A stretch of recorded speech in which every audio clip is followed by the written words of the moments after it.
as Los Angeles County is forced to scale back on one-shot inoculations amid Johnson & Johnson's woes, the region continues on a downward slope of coronavirus cases, deaths and hospitalizations.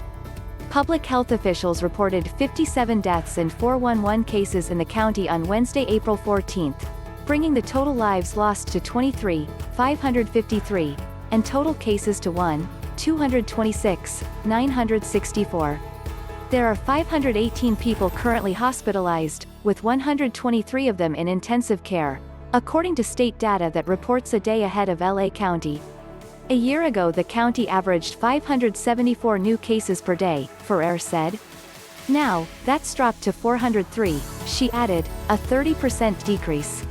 This time last year there were 1,500 daily hospitalizations on average, which now went down 63% to 564 per days.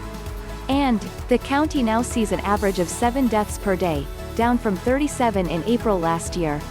The people of Los Angeles have suffered dearly this past year, Ferrer said. As more residents are immunized, we're headed in the right direction, but we have to continue being diligent in decreasing transmission, protecting ourselves and others. Of the COVID-19 related deaths from March 2020 to April 2021, 85% were connected to underlying health conditions, officials said. Of those diseases that cause comorbidity with the coronavirus, 52% had hypertension or high blood pressure, 41% had diabetes, 26% had cardiovascular disease, 21% had neurologic disease, and 16% had chronic renal disease. Among cities with their own health departments, Pasadena reported no new cases or deaths has 0 Wednesday.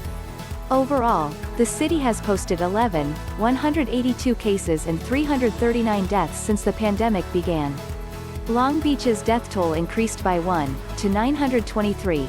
38 more coronavirus cases raised its total to 52,563.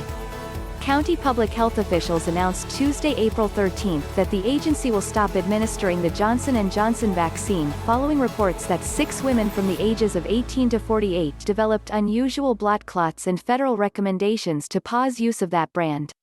Although the symptom is a 1 in a million event, or half the risk of getting struck by lightning, Public Health Director Barbara Ferrer said Wednesday, the county won't bring the Johnson & Johnson shot back until the U.S. Food and Drug Administration and the Centers for Disease Control and Prevention review the situation. And that, she added, could take several days. Of the nearly 20,000 Johnson & Johnson vaccine appointments originally planned this week, almost 14,000 have been replaced with another brand, officials said.